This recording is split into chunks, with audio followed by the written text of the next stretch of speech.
Professor, inicialmente, a que se deve sua visita aqui hoje a Campina Grande, à unidade campinense?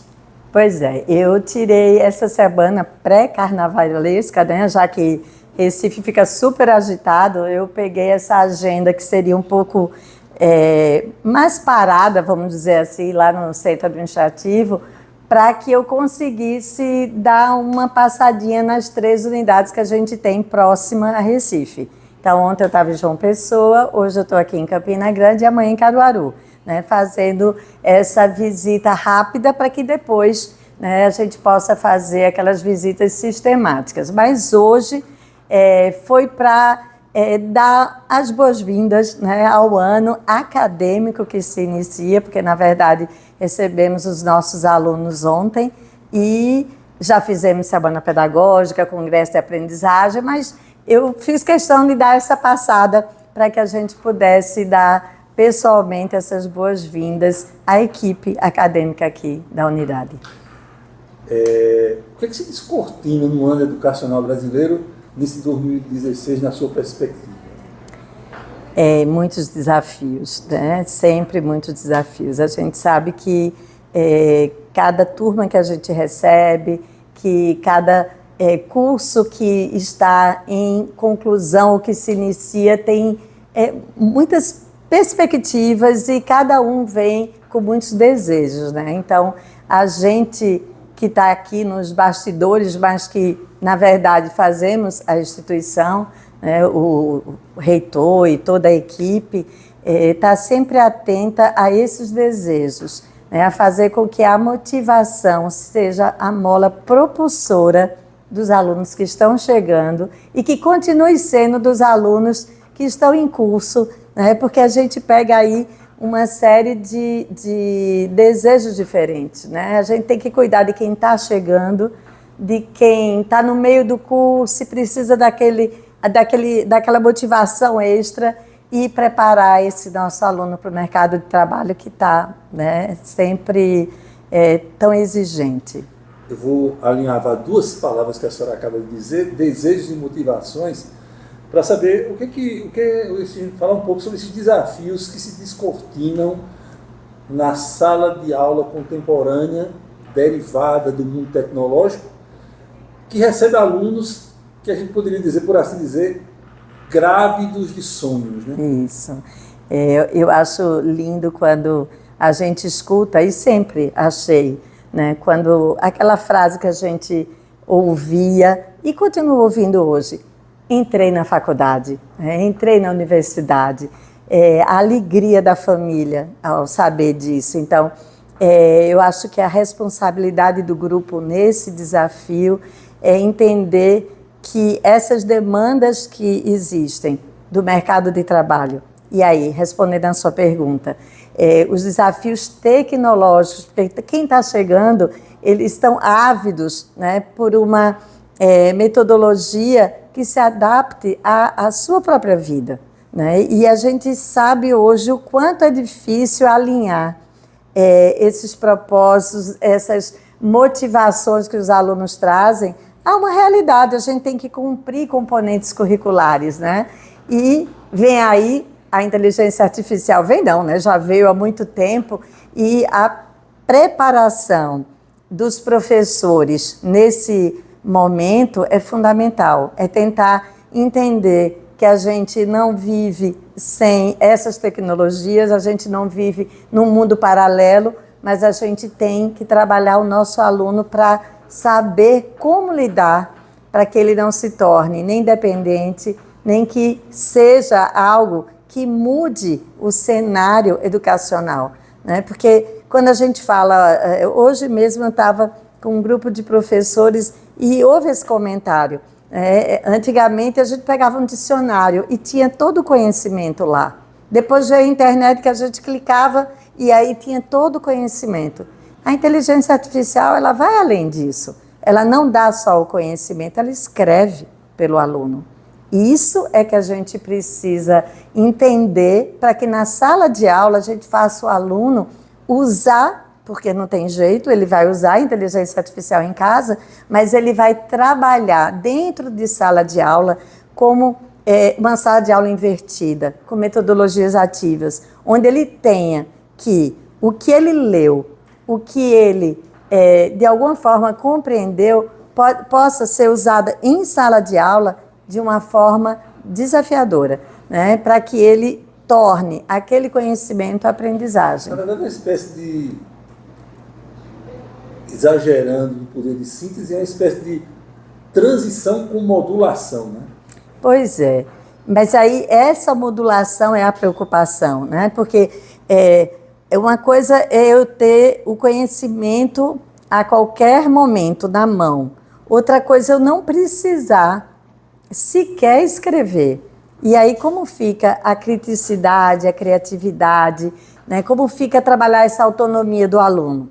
Aí, dentro do Grupo Ser Educacional, né, aqui na Uninasal, a gente usa as metodologias ativas, onde não importa qual é o conteúdo, não importa de onde ele leu, de onde ele estudou. O que importa é que dentro de sala de aula ele possa confrontar as ideias, ele possa trocar, né, junto com os colegas essas próprias ideias e chegar a algumas argumentações junto ao professor. É isso que a gente chama de sala de aula invertida, é o uso das metodologias ativas, é entender que o conhecimento existe e que precisa ser tratado ali para que possa ser aprendido pelo aluno. Na sua experiência, essa adequação aos tempos modernos, para usar a expressão de Lulu Santos, ela é mais dificultada do ponto de vista dos alunos ou do ponto de vista dos docentes? Eu diria que dos dois lados, mas mais dos docentes. Minha grande preocupação com os docentes eu diria, não é dizer que eles vão se acostumar a isso, mas é fazer com que eles deixem a inteligência artificial como uso para que isso seja um reforço no aprendizado e não sabe, a busca do aprendizado. E por isso que aí os docentes também são desafiados, né? Porque eu posso ter um conteúdo, por exemplo, hoje em sala de aula, que o aluno chega lá com o material todo pronto, ele pode vir com tudo pronto, mas o que eu vou precisar dele é que ele resolva um problema, um case, uma situação, né, um caso clínico, e aí não importa o que ele trouxe escrito, importa o que é que ele faria diante do problema que o professor vai falar. Aí eu vou saber se ele realmente aprendeu.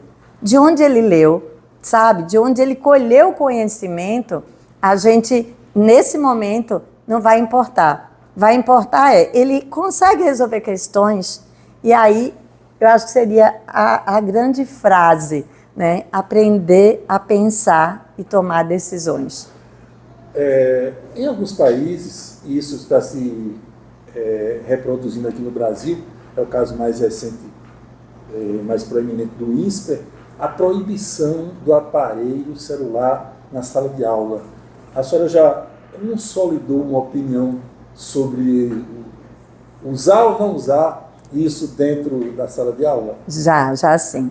Eu acho que o professor precisa evitar, realmente, o aluno não deve ter o celular, mas na hora em que ele for fazer uma atividade, se a instituição não tiver aparelho suficiente, porque pode ter tablet para os alunos, ou pode ter uma oportunidade de estar dentro de um laboratório, se eu precisar utilizar o celular como meio educacional, na minha opinião, naquele momento, o aluno poderia usar. Aí precisa ter uma relação com o aluno muito boa para que isso seja possível. Bom senso dos dois lados, né? Pois é. E aí, com certeza, até porque a gente diz no ensino, aprendizagem, no processo de aprendizagem, que o aluno aprende, né, o objeto de conhecimento através de alguns meios. E se esse meio for algo que faz parte da vida dele, ele vai aprender mais fácil. Então, ele não vai usar as redes, ele não vai ficar trocando WhatsApp. Isso não. Isso eu concordo inteiramente que não é momento, que tem uns que estão, né, passando dos limites, E aí esse celular deve ficar realmente desligado, aí cada um tem que ter uma regra própria para definir. Mas eu posso dizer, gente, a gente vai usar o celular para essa atividade que eu vou fazer agora. E aí o uso do celular, né, para um quiz ou para uma pesquisa, né, ela pode ser feita e vai depender muito da relação criada entre professor e aluno, que é o mais importante na sala de aula. O Ministério da Educação tem várias provas, vários exames de aferição de conhecimentos, de tirar a pulsação do ensino brasileiro, da pré-escola até o nível superior. Dentro dessa nova realidade educacional, essas aferições, na sua opinião, estão compatíveis com esse novo tempo? A gente já vem com o mesmo modelo praticamente, eu estava até falando isso agora, desde 2014 que existe o ENAD, que é o Exame Nacional de Desempenho do Estudante. Esse ano houve uma mudança de avaliação para o curso de medicina, mas o ENAD continua. É um exame feito, sem falar de medicina, que houve essa mudança agora, feito de 3 em 3 anos para cada curso, que avalia aqueles alunos que são concluintes, né? Desde que iniciou, há sempre o questionamento, né, dos próprios alunos. Por que eu? Né? Por que eu fui escolhido? É um componente curricular obrigatório. Se ele está no ano do ENAD, ele tem que fazer, e essa nota não aparece em lugar nenhum. Então, existem algumas questões, né, que a gente gostaria que fossem modificadas, mas a gente tem que lidar, né, com a legislação como ela vem sendo colocada. Então, eu acho que muita coisa vai mudar a partir de agora, tá? O próprio ENAD virou ENAMED para medicina, então ele comunga com o exame de residência, então algumas coisas já estão sendo feitas, eu acho que aí o MEC vai ter mais mudança por aí. Um fantasma da educação brasileira, figurativamente falando, notadamente no setor público, é a questão da evasão escolar. Como é que a senhora projeta o enfrentamento a esse gargalo do nosso ensino, da nossa educação? Pois é, a gente percebe muito que os alunos, principalmente do ensino básico, né, eles têm aquela evasão por várias coisas, e hoje principalmente ligadas a questões, né, de internet, de influencer, mas há 20, 30 anos atrás eram jogadores de futebol que ganhavam muito dinheiro. Toda vez tem aí alguém que termina influenciando, mas na prática, e aí eu vou falar do ensino superior, a mobilização do professor em relação à motivação para o mercado de trabalho, os nossos planos de ensino, as nossas matrizes, que dão a oportunidade, junto com os projetos que a gente faz, né? Então, por exemplo, eu tenho um aluno daqui que tem aula com professores que têm expertise nacional, e aí o aluno tem contato com o que seria aquela profissão, ou será aquela profissão, sem ser apenas pela teoria, fora a prática normal que todos os cursos têm. Então, é o sistema de aprendizagem ubíqua que a gente tem, né, só nós temos no Brasil, que proporciona que essas pessoas que são realmente referenciais no mercado de trabalho, né, e no nome da profissão, faz com que essa motivação, aliada à motivação dos nossos professores, diminua a evasão. Eu acredito mesmo que é o professor que faz com que faz a diferença na vida do aluno, né? Eu fico muito honrada e feliz, e não é clichê dizer que eu amo ensinar, né? E acho que quem ama ensinar consegue mudar, mobilizar e modificar aquele olhar. Eu queria encerrar nossa conversa usando um outro clichê atemporal, mas sempre muito real, que é que o magistério é um sacerdócio. E com base nesse bordão, nesse clichê tão atual, como é que foi e é a sua curva de encantamento desde que migrou profissionalmente para a área da educação? Olha que pergunta linda, viu? Eu falaria aqui por horas, vou tentar resumir. eu fiz o magistério mesmo, né? Eu tenho 42 anos de educação, então eu já passei por diversos níveis. Então, fui alfabetizadora, trabalhei em ensino básico, trabalhei como supervisora, diretora de ensino da educação básica e cheguei ao ensino superior. Eu posso dizer que desde o primeiro dia que eu coloquei o pé na sala de aula, a minha vida mudou no sentido de que eu sei que é isso que eu quero, que eu quis para a minha vida e que eu quero até enquanto eu puder ensinar. Hoje eu continuo ministrando aulas, né, mais no estrito sensu, mas eu acho que é uma mudança, é fazer o que ama de verdade e eu não trocaria por nada. Muito obrigado pela entrevista. Eu que agradeço.